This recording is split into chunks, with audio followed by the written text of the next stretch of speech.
아주대학교에서 심리학을 가르치는 김경일 교수님이요, 하루는 TV에서 이런 얘기를 하셨어요. 남자들이 차를 타고 가다가 차가 갑자기 멈췄을 때 대부분의 남자들은 이런 행동을 한다. 본네트를 열고 자기 차의 엔진룸을 물끄러미 바라본다는 것이죠.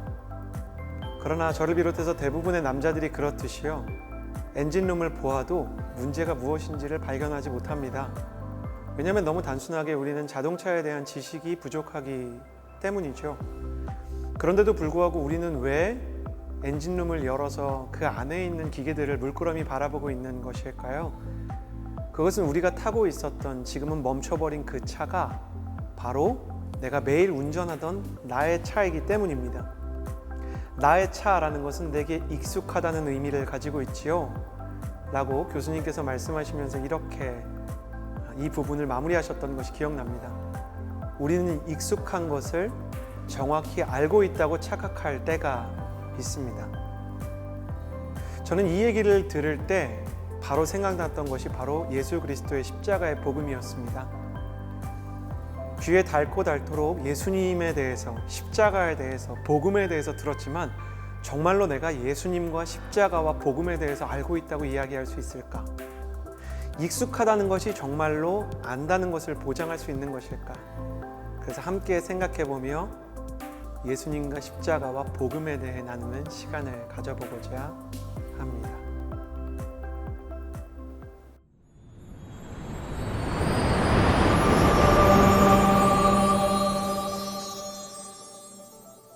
복음의 능력 두 번째 시간에 오신 여러분, 주님의 이름으로 환영하고 축복합니다. 이서진 목사입니다. 지난주 창조의 하나님에 이어서요, 오늘은 구원의 예수님에 대한 이야기를 나누고 싶습니다. 두 가지 메시지를 통해서요, 예수님의 십자가에 대해 나누기를 원하는데, 첫 번째 메시지는 선악과와 인간이고요, 두 번째 메시지는 십자가와 예수 그리스도입니다. 첫 번째 메시지인 선악과와 인간에는요, 총 4가지 질문이 있는데요, 이 선악과에 대한 4개의 질문을 가지고 같이 한번 인간과 죄악과 그리고 우리가 겪고 있는 고통의 문제에 대해서 생각해 보았으면 좋겠습니다. 창세기 2장 17절에 이런 말씀이 있어요. 선과 악을 알게 하는 나무의 열매는 먹지 말라. 그것을 먹는 날에는 네가 반드시 죽을 것이다. 저는 이 말씀을 보면서 첫 번째로 이런 질문이 들곤 했습니다. 하나님께서는 왜 선악과를 만들어 에덴 동산에 두셨을까? 여러분은 이런 질문을 혹시 해본 적 있으세요? 선악과를 만들지 않으셨으면 애초에 아담과 하와가 죄의 유혹에 빠지지 않았을 텐데, 그들이 큰 실수를 범함으로 말미암아 그들의 후손에게 이렇게 끔찍한 고통과 죄악의 문을 열어주지 않았을 텐데, 아담과 하와가 원망스러운 거 반, 그리고 하나님이 왜 이런 일을 하셨을까에 대한 의문 반, 이런 생각으로 이런 질문을 해보았습니다. 이것에 대한 대답을요, 마르바던이라는 예배 신학자가 해주었는데 이렇게 얘기합니다. 하나님께서 아담과 하와를 지으시고 지난주에 나눈 것처럼 생육하고 번성하라고 말씀하셨죠. 땅 위에 충만하라고 말씀하시고 세상을 다스릴 권세를 주셨어요. 너희가 세상을 다스리라 말씀하셨죠. 하나님께서 우리를 당신의 형상으로 만드셨을 뿐만 아니라 그분의 능력에 준하는 권위와 권세를 주신 것입니다. 거의 모든 것을 할 수 있는 권한을 인간이 부여받았어요. 그렇지만 인간이 할 수 없는 일이 있었는데 그것이 바로 선악과입니다. 마르바던이 그 서술한 것을 그대로 따라가면 아담이 선악과 앞에 섰을 때 비로소 그는 할 수 없는 것도 있다는 것을 깨닫게 되었다. 선악과의 자리, 그곳은 할 수 없음, 즉 인간의 한계를 경험할 수밖에 없었던, 한계를 직면하는 장소였던 것이다. 인간은 그때나 지금이나 한계를 통해 하나님을 기억해내는 존재이다. 그러므로 선악과는 유혹의 장소가 아니라 한계 속에서 하나님을 기억하도록 만드는 예배의 성소였던 것이다. 하나님께서 아담과 하와에게 위대한 권세를 주시고요, 할 수 없는 것을 두셔서 하나님이 필요하다는 것을 생각나게 하셨어요. 선악과 앞으로 가면 자연스럽게 내가 하나님이 아니라는 것을 깨달을 수밖에 없었어요. 하나님이 내게 할 수 있는 일과 할 수 없는 일을 주셨구나. 예나 지금이나 우리가 그분의 허락 없이 나아갈 수 없는 한계를 만날 때, 그분의 도움이 없이는 살 수 없는 것 같은 두려움에 직면할 때 우리는 비로소 하나님을 예배하게 되고 그분을 경외하게 됩니다. 그러니 마르바돈의 말처럼 선악과는 유혹의 장소가 아니라 예배의 장소였던 것이죠. 그 앞에 가면 하나님이 생각나는 장소. 그러나 하나님의 기대와 달리 인간은 선악과를 먹게 됩니다. 제가 가지고 있었던 선악과에 대한 두 번째 질문은 이것이었어요. 아담과 하와는 대체 왜 선악과를 먹었을까? 선악과 안 먹어도 거기 너무너무 큰 축복들이 있잖아요. 그러니까 그때는 기술이 발전하지 않은 오리진, 에덴 동산, 처음 동산이기 때문에 뭐 자동차도 없고 기계도 없고 뭐 이렇게 생각하시겠지만 인간이 만든 게 뭐 얼마나 대단하겠습니까? 그들이 원했다면 지금 우리가 가지고 있는 모든 기술보다 더 탁월한 것들을 만들었을지도 몰라요. 아담과 하와가 타락하기 전에 분명한 것은 우리의 지성보다 훨씬 더 예리하고 깊은 지성을 가지고 있었고요. 우리의 감성보다 훨씬 더 사려 깊고 따뜻한 감정들, 풍부한 감수성을 가지고 있었고, 그리고 우리보다 훨씬 더 강력한 게으름이라든지 갈등은 찾아볼 수 없는 강철 같은 의지를 가지고 있는 지정의, 전인격적인 부분에서 우리보다 훨씬 나은 존재였을 것입니다. 신학자 루터도 그렇고요, 칼빈도 그렇고요, 우리와 아담과 하와의 차이를 이렇게 얘기해요. 우리는 죄를 지을 수밖에 없는 존재이지만 아담과 하와는 죄를 짓지 않을 수도 있었던 존재다. 그러니까 아담과 하와가 우리는 하지 말라 그러면 되게 하고 싶잖아요. 우리처럼 죄의 충동에 대한 면역력이 되게 약한 존재가 아니라 지적으로나 감성적으로나 의지적으로나 죄에 대해서 훨씬 더 흔들리지 않는 지혜와 그리고 사려 깊은 감수성과 그리고 강력한 의지를 가지고 있었다는 거예요.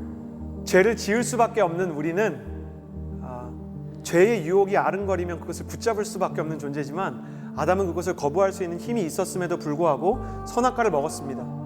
그렇기 때문에 아담과 하와가 선악과를 먹은 사건은 그들의 온 이성을 동원해서 심사숙고하고 그들의 온 감성을 동원해서 상상해보고 그들의 온 의지를 동원해서 내린 결정이었다는 것입니다. 그들이 선악과를 먹은 이유를 사단이 대신 이야기해 줍니다. 뱀이 여자에게 말했습니다. 너희가 절대로 죽지 않을 것이다. 이는 너희가 그것을 먹는 날에는 너희 눈이 열려서 너희가 선과 악을 아는 하나님처럼 될 것을 하나님께서 아시기 때문이다. 뱀이 뭐라 그랬냐면 선악과 먹으면 너도 하나님처럼 될 수 있어. 아까 이야기한 것처럼 선악과 외에는 모든 것을 할 수 있었던 인간이었기 때문에 선악과를 먹는 순간 에덴 동산에서 할 수 없는 일이 사라지는 것이죠. 그래서 아담과 하와는 하나님처럼 되고 싶었어요. 할 수 없는 것이 없는 존재가 되고 싶었어요. 그런데 그냥 할 수 없는 것이 없는 존재가 되는 것을 뛰어넘어서 하나님과의 관계로부터 벗어나고 싶었어요. 하나님과의 관계는 부담스러운 구속처럼 느껴졌고 하나님의 뜻은 불필요한 간섭처럼 느껴졌고 하나님께서 주시는 명령들이 족쇄처럼 느껴졌기 때문에 하나님에게서 독립해서 자기 뜻대로 살고 싶은 마음이 있었던 거예요. 하나님처럼 하나님의 간섭 없이 살고 싶다. 하나님이 만들어주신 피조세계의 온갖 혜택은 누리고 싶었지만 그 세계를 만들어주신 하나님의 간섭은 받고 싶지 않고 하나님은 자신의 인생에서 빠져주기를 원했던 것입니다. 근데 이게 우리의 모습이랑 뭐가 다른가요? 하나님의 축복은 원하지만 하나님의 간섭은 원치 않는 우리와 이 아담의 모습이 무엇이 다를까요? 여전히 우리는 하나님과의 관계, 하나님의 말씀에 대한 순종은 부담스러워하면서 하나님의 축복과 하나님께서 나의 진로 가운데 베풀어 주실 비전에 대해서는 주십시오, 주십시오 구하는 존재가 아닙니까? 하나님, 제가 사람에게 받은 상처는 치료해 주세요. 그렇지만 저에게 용서를 강요하지는 마세요. 하나님, 결혼의 문을 열어주세요. 그렇지만 저의 부모님을 이해하고 그분들에게 복음을 전하라고는 하지 마세요. 하나님, 우리 아들이 취업하게 해주세요. 그런데 선교사로 부르시는 건 안 됩니다. 이사야 53장 6절은 이런 우리의 마음에 대해서 이렇게 얘기하세요. 우리는 다 양 같아서 각기 제 길로 갔다. 우리는 가고 싶은 대로 가는데 내가 가고 싶은 대로 가면서 하나님이 나를 또 보호해 주셨으면 좋겠는 이기적인 마음을 갖고 있는 거예요. 이런 마음이 저와 여러분 안에 혹 있지 않은지요? 하나님께서 나의 어려움을 도와주시고 축복의 문을 열어주시기 원하지만 하나님께서 내게 원하시는 것에는 순종할 마음이 없는 것이죠. 그것이 바로 죄의 본질입니다. 내가 하나님을 섬겨야 하는데 하나님께서 나를 섬겨주기 원하는 거예요. 하나님께서 지어주신 피조세계의 우주의 축복은 다 누리기 원하지만 내가 하나님께 경배를 드리고 당신의 말씀에 나를 맞춰서 순종하기는 싫은 거예요. 그것을 무엇이라고 부르냐면요, 자아라고 부르는 자기 중심성입니다. 더 쉬운 말로는요, 하나님의 간섭 없이 내 마음대로 살고 싶은 마음이에요. 그것이 바로 우리 자아의 본질이요 정체인 것입니다. 세 번째 질문은 선악과를 먹은 결과가 무엇이었냐입니다. 선악과를 먹은 결과 간단합니다. 인간은 죽게 되었습니다. 하나님께서 선악과를 먹으면 안 된다고 이야기하실 때 이미 주님께서 말씀하셨죠. 그것을 먹는 날에는 내가 반드시 죽을 것이다.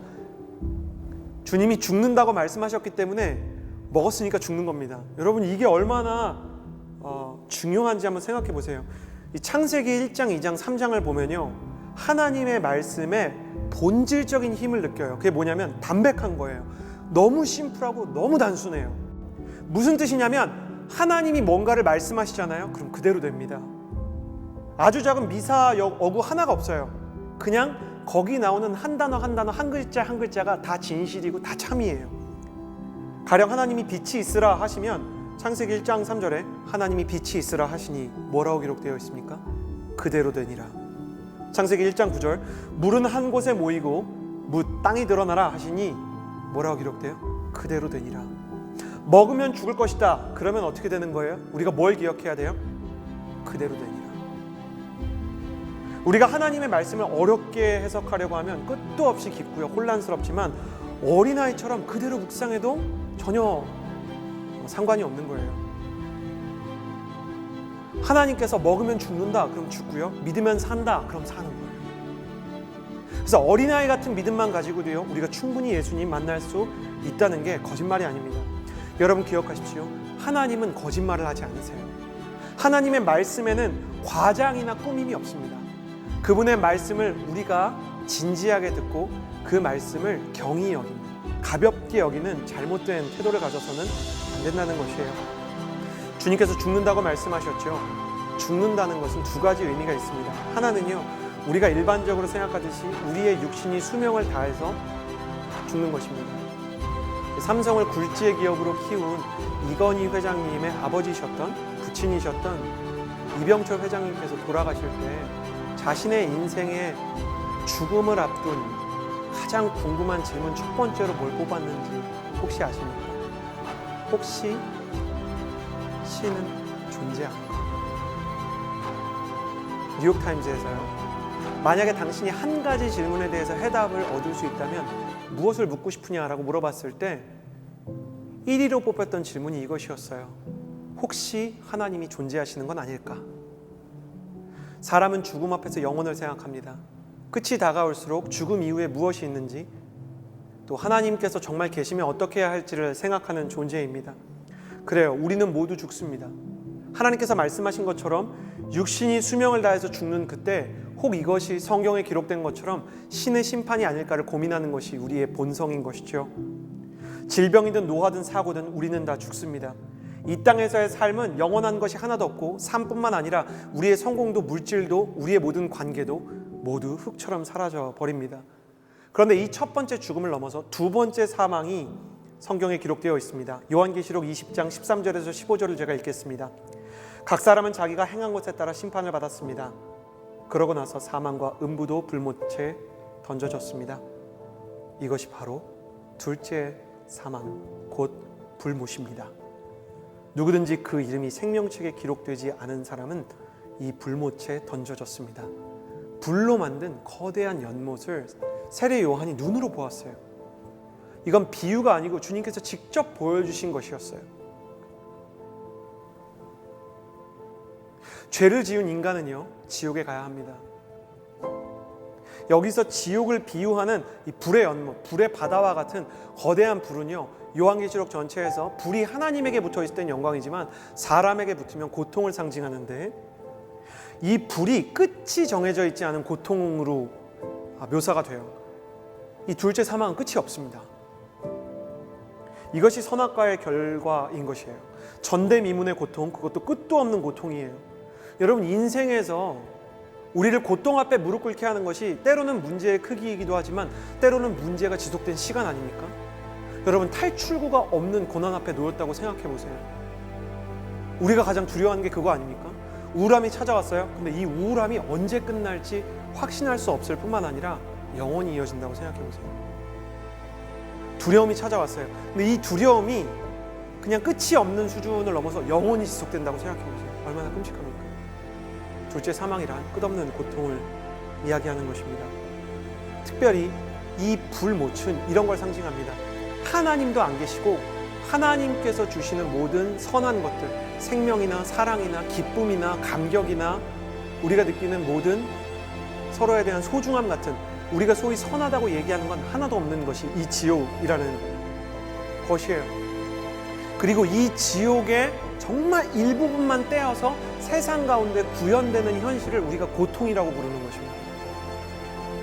로마서에는 장차 올 영광에 비하면 우리의 고통이 아무것도 아니라고 이야기하지만, 하나님을 믿지 않는 사람에게 장차 올 고통에 비하면 우리가 겪고 있는 인생의 고통은 또한 아무것도 아닐 것입니다. 그렇다면 사람들이 수없이 던지는 네 번째 질문 한번 생각해 봅시다. 세상에 악과 고통이 가득한데 하나님은 무엇 하고 계십니까?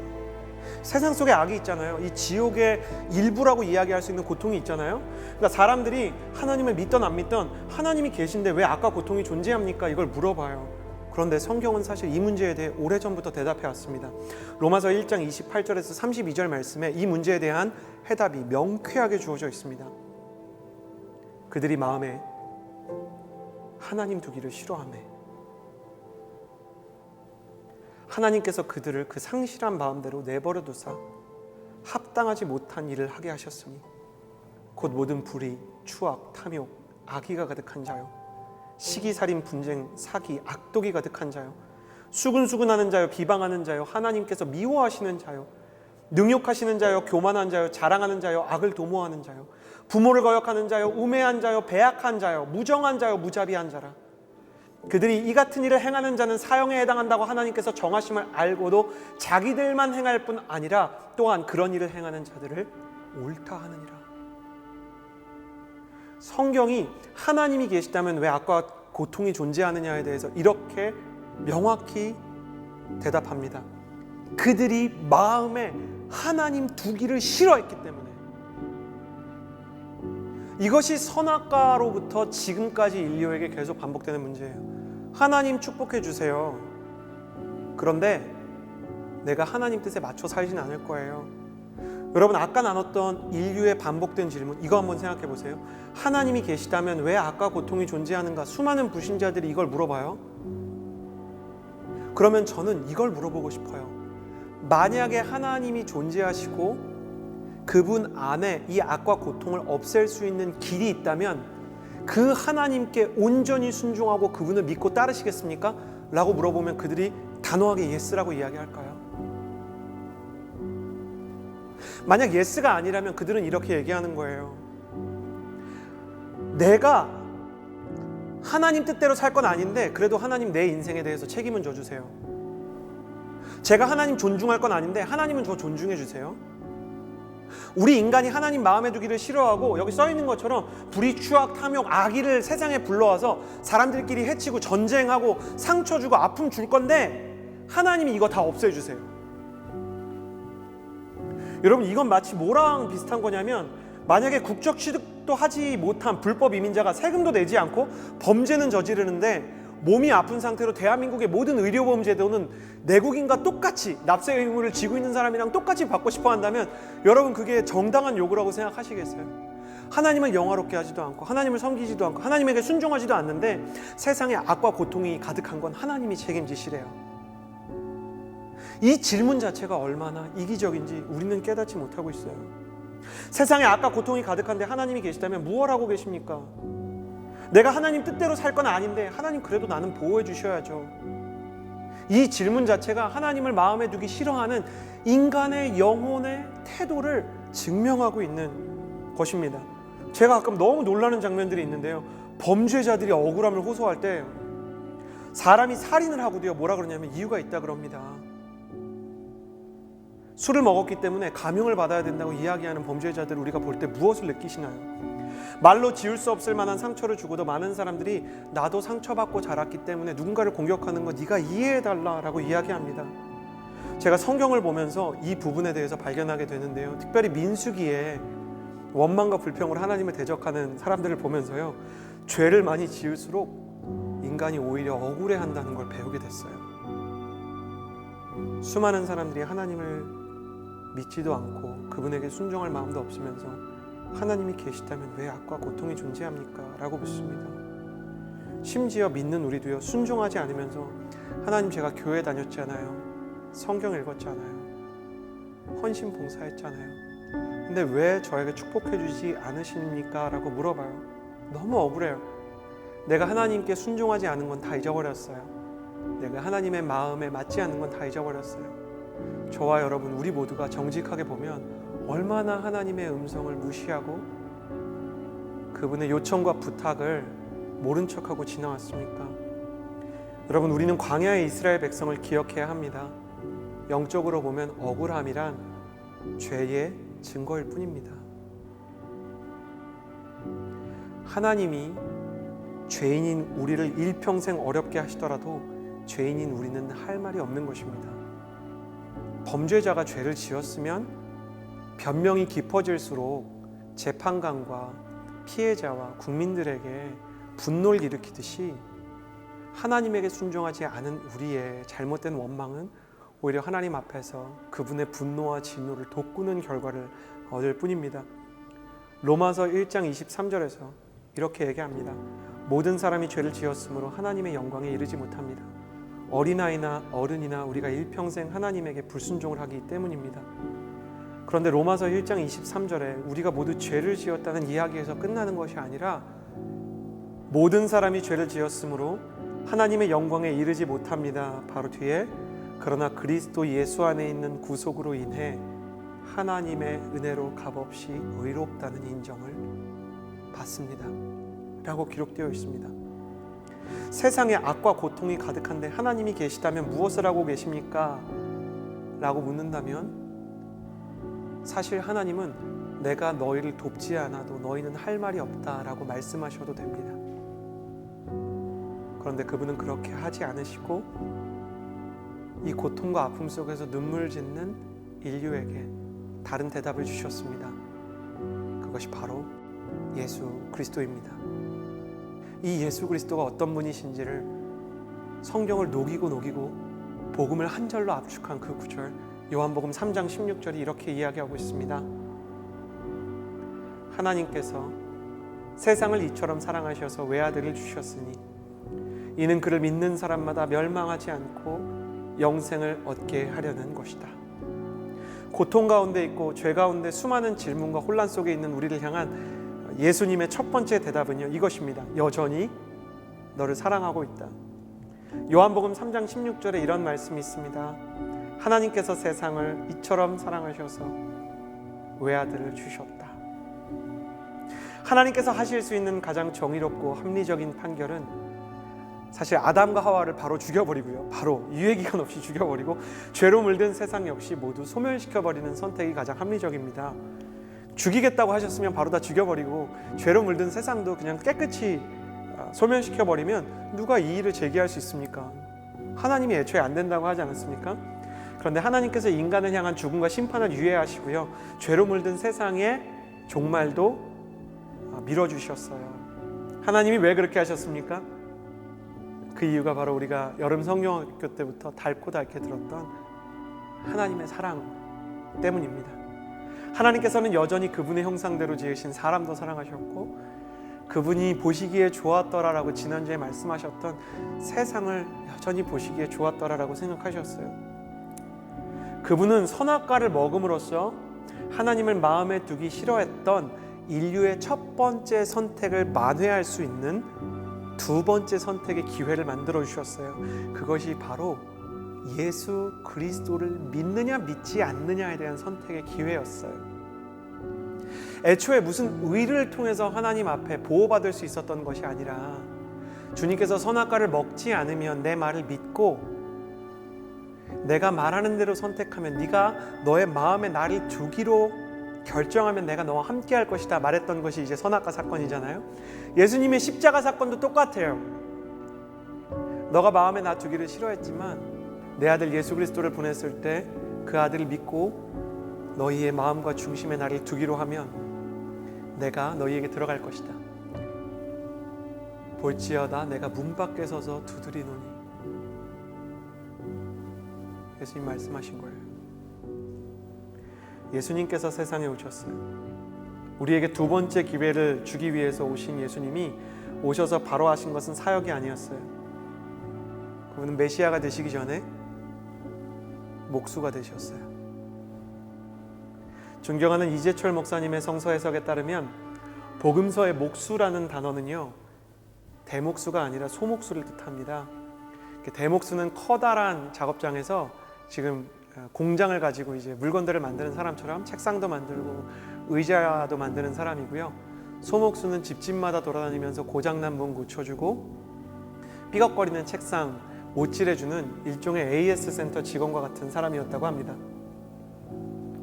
30살이 되기 전까지 예수님이 목수로 사신 것에 대해 이재철 목사님께서 말씀하신 것이 굉장히 기억에 남습니다. 예수님은 사람들 가까이에서 위화감 없이 그들의 일상을 보시고 그들을 더 깊이 이해하고 사랑하기 위해 오랜 시간 그들과 함께 계셨다는 것입니다. 목수로 계시는 동안 사람들은 자신의 삶에 예수님이 찾아오셨다는 사실조차 인식하지 못했습니다. 그러나 예수님께서는 그들의 집에 계셨습니다.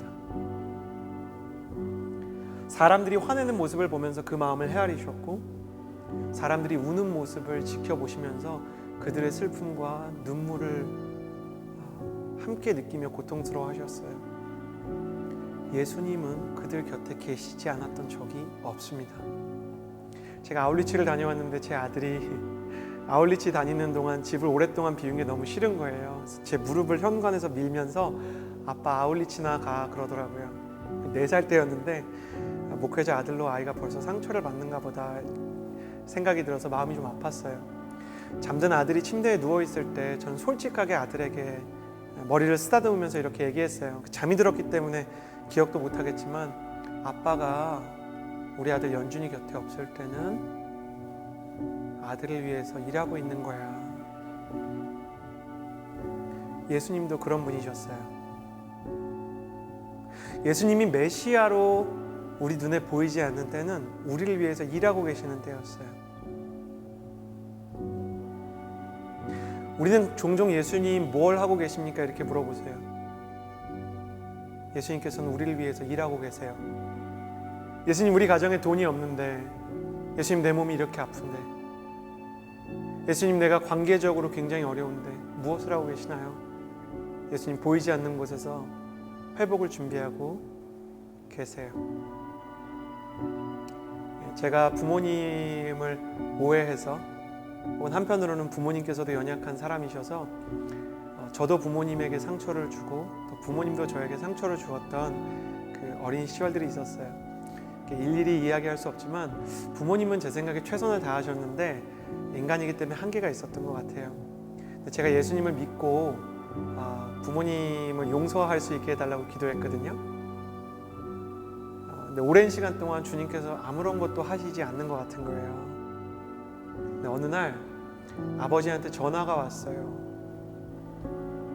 근데 아버지한테 전화가 오면 그때는 참 아버지 전화를 받는 게 긴장되던 때예요. 이렇게 상처가 있고 아버지에 대한 오해가 있고 이러니까요. 그래서 아버지 저 받았습니다 그랬는데 준비되지 않은 타이밍에 아버지가 그러시더라고요. 서진아 미안하다 그러시더라고요. 오랫동안 너에게 용서 빌 용기를 달라고 기도했는데 용서를 구하려고 할 때마다 혹시라도 너가 거절하면 어떡하나 두려웠었다. 그런데 하나님께서 오늘 용기를 주셔서 너에게 용서를 구한다. 근데 저는 너무 놀라운 것이요, 제가 아버지를 용서하게 해달라고 기도한 그 기간이요, 아버지가 용서를 아들에게 구하게 해달라고 기도한 기간이랑 정확하게 겹치더라고요. 하나님께서 아버지와 저 두 사람에게 각자 일하고 계셨는데 두 사람은 서로 느끼지 못했던 거예요. 주님은 보이지 않아도 우리를 위해서 일하고 계세요. 성경에 자기 땅에 오셨으나 사람들이 알아보지 못했다 그랬죠. 반대로 말하면 알아보지 못했지만 이미 예수님께서 그 땅에 오셨다는 거예요. 이미 주님께서 우리를 사랑하세요. 여전히 우리를 사랑하세요. 그래서 이렇게 말할 수 있습니다. 사랑하는 성도 여러분, 우리 가정에 이미 예수님 계십니다. 할렐루야. 아픈 나의 병상에 예수님께서 이미 찾아와 계십니다. 할렐루야. 죄로 물들어서 나 자신을 사랑할 수 없고 스스로 하나님 앞에 염치가 없어서 나 자신을 용서할 수 없을 때 주님께서 내 옆에서 내가 선한 길을 갈 수 있도록 회복을 준비하고 계신 줄을 믿습니다. 그래서 너무 빨리 절망할 필요도, 너무 섣불리 정죄감에 휩싸일 필요도 없는 거예요. 왜? 주님께서 나를 사랑하셔서 지금도 일하고 계시기 때문입니다. 첫 번째 예수님의 대답이 여전히 너를 사랑하고 있다라면, 두 번째 대답은요, 벗어날 길을 만들었다라는 것입니다. 하나님께서 세상을 이처럼 사랑하셔서 외아들을 주셨으니 바로 다음에 나오는 말은요, 이는 그를 믿는 자마다 멸망하지 않는다라는 것이에요. 멸망하지 않고 영생을 얻게 하려는 것이다. 예수님을 믿는 사람은요, 사망의 대상에서 부활의 대상으로 옮겨지게 됩니다. 왜? 예수님께서 죄인인 우리를 대신해서 죽으셨기 때문입니다. 마치 이런 거예요. 사채빚에 시달리는 사람이 자기 힘으로 그 빚을 청산할 수 없지만 가족 중에 큰 부자가 있으면 대신 그 빚을 갚아줄 수 있듯이, 교통사고로 사람을 다치게 한 사람이 그 치료비를 다 감당할 수 없다 해도 좋은 보험을 들었다면 큰 보험사가 피해자에게 보상을 해줄 수 있듯이, 우리는 인생의 한계 앞에서 우리보다 능력 있는 사람들을 통해 우리의 인생의 문제를 해결하게 되죠. 마찬가지로 우리가 감당할 수 없는 죄의 청산은 예수 그리스도를 통해서만 해결될 수 있습니다. 이는 그분이 죄가 없으시고 무한한 의와 생명을 가지고 계시기 때문이에요. 우리가 죄를 가지고 있기 때문에 그 죄의 빚에 따라 사망으로 갈 수밖에 없지만, 예수님은 의밖에 없으시기 때문에 이 죄를 씻으실 만한 의를 가지고 생명을 우리에게 주실 수 있는 분이라는 것입니다. 그래서 생명을 가지신 예수님께서 십자가에 달려 자신의 생명을 던지심으로 심판은 예수님이 받으시고 용서는 우리가 받게 된 것입니다. 예수님을 온전히 알면 그래서 억울할 수가 없습니다. 우리는 예수님 믿으면서 손해본다고 생각할 때가 많아요. 세상과 다른 선택을 해서 정직하게 사업을 운영해서 기도로 자녀를 양육하고 고3인 자녀가 공부에만 매진해도 모자랄 때에 찬양팀을 섬겨서 손해를 보고 헌신한 대가로 여러 가지 희생을 치른다는 생각을 하나님 앞에 감히 하진 않지만 사실 마음속 깊숙이 해서 종종 합니다. 그럼에도 불구하고 우리가 억울하지 않게 되는 것은 하나님께서 우리보다 훨씬 큰 손해와 희생을 감수하셨기 때문이에요. 고통으로 가득 찬 세상을 보면서요, 주님은 고통으로부터의 면책 특권을 포기하시고 우리 인간보다 더 사랑하시는 당신의 외아들 예수 그리스도를 십자가에 던지기를 주저하지 않으셨습니다. 그분의 사랑과 희생을 생각할 때 우리가 어떻게 손해를 봤다고 이야기할 수 있겠습니까? 그래서 예수님의 십자가를 온전히 이해하면 손해가 없는 것은 아니고 희생이 없는 것은 아니지만 그 손해와 희생조차 받아들이고 그 희생과 손해 뒤에 찾아올 주님의 회복과 주님의 계획을, 부활을 기다리는 심정으로 기다리게 되는 것입니다. 십자가 뒤에 부활이 있었듯이, 죽음 이후에 구원이 있었듯이, 우리가 주님을 위해서 치루었던 희생과 손해는 하나님께서 갚아주시는 부활의 영광으로 맞이할 때가 있을 것입니다. 로마서에서 기록한 바와 같이 현재 우리가 겪고 있는 모든 고통은 장차 주님께서 우리에게 보상해 주실 영광에 결코 비할 수 없을 것입니다. 우리가 이 억울함과 잘못된 태도를 넘어서 어떻게 하면 복음을 경험하고 그것을 소유할 수 있습니까? 성경은 이렇게 얘기합니다. 이는 그를 믿는 사람마다. 이는 그를 믿는 사람마다 라고 이야기합니다. 할렐루야. 믿기만 하라는 것입니다. 여러분, 회개하고 예수님 믿는 것은요, 죄를 책임지라는 것이 아니라 죄를 고백하고 주님께 맡기라는 것입니다. 우리가 예수님을 믿는다는 것은 나를 믿지 않는 것입니다. 내가 책임지려고 하지 않는 것입니다. 내가 책임질 수 없다는 것을 받아들이고 오히려 주님께 나아가는 것입니다. 수많은 크리스천들이 죄를 짓고요, 잘못된 태도와 원망과 광야의 이스라엘 백성처럼 더 삐뚤어진 태도로 하나님을 대적하거나 아니면 정죄감과 자책감에 휩싸여서 하나님 앞에서 나는 하나님 볼 낯이 없어 그러면서 하나님에게서 이렇게 피합니다. 회개는 뭐냐면 죄를 지었기 때문에 예수님께로 더 나아가는 것이죠. 이 회개라는 것은 예수님의 사랑을 믿고 그분 안에 해결책이 있다는 것을 믿는 사람만 나아갈 수 있는 거예요. 첫 번째 대답이었던 여전히 하나님이 나를 사랑하신다는 것을 믿고 벗어날 것이 길을 예비하셨다는 것을 믿는 사람은 예수님 앞으로 나아가게 됩니다. 나는 여러분이 예수님 앞으로 이렇게 나아가는 믿음이 있는 사람이 되기를 원합니다. 예수님을 믿는 우리의 마음 가운데 의심이 찾아올 수 있을까요? 없을까요? 의심이 찾아올 수 있습니다. 한 번은 제가 순장을 할 때 순원이요, 예수님은 부활하셨는데 왜 육신의 목자국과 창자국을 남겨주셨나요? 라는 질문을 했어요. 여자 순원이었는데, 순장님 저는 상처가 작은 것만 나도 그거 다 나중에 돈 있으면 성형외과 가서 다 지우고 싶은데, 내 얼굴에 여기 있는 잘 보이지 않는 턱 쪽의 상처도 이거 나중에 돈 벌어서 다 이렇게 레이저로 없애고 싶은데 못자국 있고 창자국 있고 이러면 정말 보기 흉할 텐데 예수님 그걸 왜 남겨두셨나요? 좀 이상한 질문인데 오랫동안 생각하게 되더라고요. 저는 몇 주 동안 성경을 읽다가 신약도 아닌 구약의 율법에서 그 답을 찾게 되었습니다. 여러분, 레위기를 보면 이스라엘의 율법에는 특이한 풍습이 있죠. 종으로 들어온 지 7년이 되면 종들은 이제 자유를 얻게 되는데요, 아내와 함께 들어왔던 사람은 아내와 나갈 수 있는데 들어와서 결혼한 사람의 경우에는 아내도 7년이 되면 같이 나갈 수 있는데, 가령 남편은 7년이 다 돼가는데 7년 차에 1년 차 종인 그 아내를 만나면 애매하잖아요. 주인 입장에서는 7년 동안은 이 여종에 대한 권한이 있는데 이런 경우에는 어떻게 되는가에 대한 규정이 있어요. 이 경우에 가족을 두고 나갈 수 있는데요, 7년 된 종은요, 가족을 두고 나가기 원치 않는 사람은요, 가족에 대한 사랑 때문에 노예로 일정 기간 혹은 평생 헌신하는 경우가 있었습니다. 그래서 나는 7년이 지났지만 일정 기간 혹은 평생을 주인의 종으로 살겠습니다, 가족을 위해서, 이렇게 이야기하면 귀에다가 이제 그 연필 크기만한 조그만 이렇게 구멍을 이렇게 내게 되는데요, 지금으로 치면 이제 피어싱 같은 크기죠. 말 그대로 이 경우에는 비유도 아니고 실제로 사랑의 노예가 된 것입니다. 부활하신 예수님이 상처를 없애실 능력이 없겠어요? 그럼에도 불구하고 예수님께서 그 몸에 상처를 남겼을 때 구약 성경에 익숙한 이스라엘 사람, 유대인이었던 이 제자들은 그 구절이 생각나는 겁니다. 예수님께서 우리를 위해서 영원한 사랑의 종이 되시기로 결정한 것이구나. 주님의 손목을 관통한 못자국과 주님의 옆구리를 꿰뚫었던 창자국은 우리를 위한 영원한 사랑의 헌신을 증명하는 예수님의 사랑의 흔적이 되는 것입니다. 도마가 뭐라 그랬어요?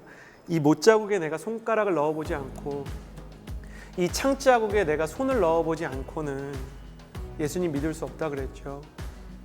도마는 예수님이 부활했지만 예수님의 부활이 확실하다고 이야기하는 제자들의 이야기를 듣고 믿지 못했어요. 왜?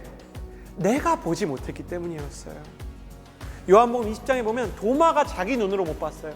내가 경험하지 못했어요. 내가 느끼지 못했어요. 수많은 사람들이 모태신앙이라서 혹은 전의 회심을 경험해서 교회에 오면서도 예수님의 이야기를 닳게 들어도요, 믿음의 감격이 없어요. 구원의 확신이 없어요. 왜 그래요? 내가 경험하지 못하고 있기 때문이에요. 내가 지금 우울하기 때문이에요. 지금 내 눈에 보이는 것이 없고 내 손에 잡히는 것이 없고 내 귀에 들리는 것이 없기 때문에 예수님에 대한 이야기가 느껴지지 않을 때 우리가 명시적으로 도마처럼 믿을 수 없어 라고 말하지 않지만 우리에게도 의심이 찾아와요. 예수님이 어떻게 하셨어요? 도마에게 찾아와 주셨어요. 그리고 못자국에 손을 넣게 해주셨는데, 저는 이 못자국에 손을 넣게, 창자국에 손을 넣게 해주신 게 너무 기억이 나요. 예수님의 그 창자국은요, 이렇게 옆구리를 지나서 심장을 찌르게 되어 있는 거예요. 로마 군병들이 아래에서 십자가 위에 매달려 계신 예수님을 이렇게 찌르는 거거든요. 왜 찌르냐면 심장을 찔러야 확인 사살이 되기 때문이었어요. 이게 고대 로마의 확인 사살 처형 방식이었습니다. 예수님의 옆구리로 물과 피가 쏟아져 나왔다는 말은 예수님의 심장이 꿰뚫렸다는 거예요. 자, 지금 저를 한번 보세요. 도마가 예수님의 창자국으로 손을 밀어넣기 시작하면 이게 계속 들어가요. 그래서 어디까지 들어가냐면 제가 지금 도마의 손을 이렇게 시뮬레이션한 바로 이 자리, 예수님의 심장까지 들어가는 거예요. 거기 예수님의 창에 꿰뚫린 심장이 있습니다. 도마가 그 심장에 꿰뚫린 상처를 볼 때 자기가 했던 모든 의심과 말들이 후회가 되는 거예요. 예수님 나를 위해서 십자가를 지시고 심장이 꿰뚫리기까지 나를 사랑하셨는데 나는 의심을 하고 자책을 하고 내 믿음은 흔들렸다는 것에 대해서 너무 가슴 아픈 이 회개가 있었을 거예요. 그래서 그런지요, 도마는 인도에서 순교를 했는데 우리가 로마 바티칸에 가서 이 도마에 대한 기록을 보면요, 도마는 고문을 거의 1년 가까이 받아서 가죽이 다 벗겨져서 죽을 때까지 죽어도 예수님 부인하지 않았다 그래요. 도마의 손끝에 예수님의 심장이 닿았기 때문이 아닌가 합니다. 이 말씀을 이제 마치려고 해요. 자, 예수님의 세 번째 대답은 결국 이것이에요. 믿기만 하라. 이는 그를 믿는 자마다 멸망하지 않겠다 얘기했잖아요. 물론 우리의 손끝에 예수님의 꿰뚫린 심장이 육신의 감각으로 닿은 적은 없습니다. 또 우리 인생에 대한 원망과 불평이 여전히 그 자리에 있고, 때로는 교회를 오랫동안 다니지만 우리에게도 의심이 있고 예수님의 복음에 대한 감격이 무뎌졌을 수 있습니다. 그러나 매우 단순한 질문을 드리고자 합니다. 여러분이 2000년 전에 하나님의 아들이 세상에 오셨던 사건을 실제 역사에서 일어난 사건으로 믿습니까? 너무 간단한 첫 번째 질문이죠. 예수님이 세상에 실제로 오셨다는 것, 신화가 아니고 이야기가 아니고 비유가 아니고 진짜 우리 가운데 오셨다는 사실을 믿습니까? 그럼 첫 번째 단계 통과한 거예요. 두 번째, 그 예수님이 여러분을 위해서 십자가에 달려 돌아가신 것을 믿습니까? 그분이 나를 위해서 손목이 뚫리시고 창자국이 날 정도로 나를 사랑하셨다는 것을 믿습니까? 그럼 두 번째 단계를 통과한 거예요. 세 번째, 그 주님이 우리를 구원하시려고 그 돌무덤에서 일어나 무거운 돌이 굴러가고 주님 부활하셔서 우리의 죄를 다 치루었으니 믿으면 구원이 있다라고 말씀하신 그 약속을 믿습니까? 이 세 가지를 만약에 믿으면 세 개의 단계를 다 통과한 거예요. 이게 바로 구원을 위해서 필요한 믿음입니다.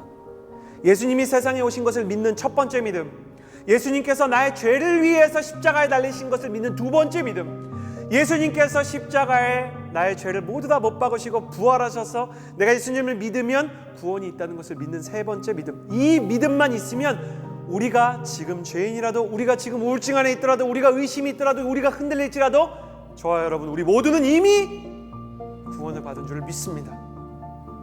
이것이 성경의 이야기인 것입니다. 여러분, 의심해도 괜찮습니다. 그것은 의심이 선한 것이기 때문이 아니라 의심보다 더 큰 예수 그리스도의 십자가는 우리의 의심 때문에 흔들리지 않기 때문입니다. 우리가 의심할 수 있어도 예수 그리스도께서 십자가를 지신 그 사건을 지울 수는 없습니다. 우리가 죄를 지을 수는 있습니다. 그러나 죄인을 향한 예수 그리스도의 사죄의 선언이 우리의 죄 때문에 취소되지 않습니다. 우리가 하나님과의 관계에 침체를 경험할 수 있습니다. 그러나 하나님이 우리를 향해서 가진 사랑이 침체되는 것은 아닙니다. 그렇기 때문에 내 믿음, 내 상태, 내 감정, 내 느낌이 중요한 것이 아니라 예수님께서 이루신 사실, 예수님께서 지금도 하고 계시는 예수님의 일, 보이지 않지만 모든 아버지들이 지금도 자녀를 위해서 하고 계시는 그 일, 자녀를 위한 그 사랑, 그리고 변함이 없는 구원의 역사가 지금도 지속된다는 사실이 우리의 상태보다 중요하다는 것을 믿으십시오. 하용조 목사님은 살아계실 때 이런 비유를 하셨어요. 여자가 자신의 모태에 생명을 잉태하게 됐을 때 그 날은 여자의 인생에서 육신에서 일어날 수 있는 모든 변화 중에 제일 큰 변화가 일어났지만 여인이 자기 모태의 생명이 찾아온 것을 알지 못합니다. 그러나 시간이 지나서 입덧을 하게 되고 시간이 지나서 배가 불러오면 혹 내가 임신을 한 것이 아닌가 생각하여 의사에게 찾아가서 임신을 했다는 선언을 듣게 될 때 그 여인이 그제서야 알게 되는 것입니다. 믿음도 이와 같습니다. 있는 듯 없는 듯 하지만 언제 믿음이 정확히 시작되는지, 언제 믿음이 제대로 생명의 탄생을 만들 수 있는 수준에 이르게 되는지 우리가 다 알지 못할 뿐 하나님은 이미 우리 안에서 일하고 계십니다. 사랑하는 여러분, 축복합니다. 여러분 혹시 믿으시면 아멘 하십시오. 주님께서 이미 우리 안에 믿음의 역사를 시작하신 줄을 믿습니다. 생명의 탄생을 만들어 주신 줄을 믿습니다. 사망의 시간은 끝나고 구원의 시간이 시작된 것을 믿으시기를 바랍니다. 바로 이것이 우리의 죄와 인류의 고통에 대한 피 뿌린 희생을 통해서 완성하신 십자가의 복음인 것입니다. 지금 이 강의를 보고 계시는 여러분, 이 시간 초청하고 싶습니다. 인생의 원망과 상처에서 벗어나기를 원하십니까? 풀리지 않는 인생의 질문들의 해답을 얻기를 원하십니까? 질문이 수만 가지여도 정답은 하나, 예수 그리스도입니다. 이미 예수님을 믿었던 분들도 다시 결단하십시오. 다시 예수님의 십자가 앞으로 나아가서 무릎을 꿇고 두 손을 모으십시오. 그리고 이 기도를 따라해 주시기 바랍니다. 저의 기도를 따라해 주십시오. 마음으로, 하나님, 나는 사실 하나님의 간섭을 어려워했습니다. 당신의 뜻에 따르는 순종의 길이 부담스럽고 손해를 볼까 봐 두려웠습니다. 나는 내 마음대로 하고 싶었고 내 뜻대로 살고 싶었습니다. 나는 용서할 수도 없고 사랑할 수도 없고 거룩할 수도 없는 사람입니다. 내가 바로 성경에서 죽임을 당할 죄인이라고 기록된 그 사람임을 고백합니다. 그런 나를 끝까지 사랑하시는 예수님께 감사와 영광과 찬양을 올려드립니다. 그런 나를 위해서 생명을 던지시고 십자가를 지시고 대신 죽으신 예수님을 온전히 믿고 따르기를 원합니다. 그런 나를 위해서 사망의 권세를 이기시고 부활하신 주님과 일평생 동행하기를 원합니다. 남은 나의 일생 동안 예수님을 믿고 동행하며 살아가게 하여 주옵소서. 예수님의 이름으로 기도드렸습니다. 아멘. 예수 그리스도의 십자가와 부활의 능력이 여러분의 삶과 여러분의 가정 가운데 가득하시기를 바랍니다. 그렇다면 우리가 죄의 사슬에서 용서를 받은 자로 계속 죄 가운데 살 것인가? 죄를 이기게 하시는 변화의 성령님, 세 번째 강의 때 그 죄를 이기게 하시는 승리의 성령님에 대한 고백을 나누도록 하겠습니다. 세 번째 주를 기대해 주십시오. 당신은 절대로 이전과 같지 않을 것입니다. 할렐루야.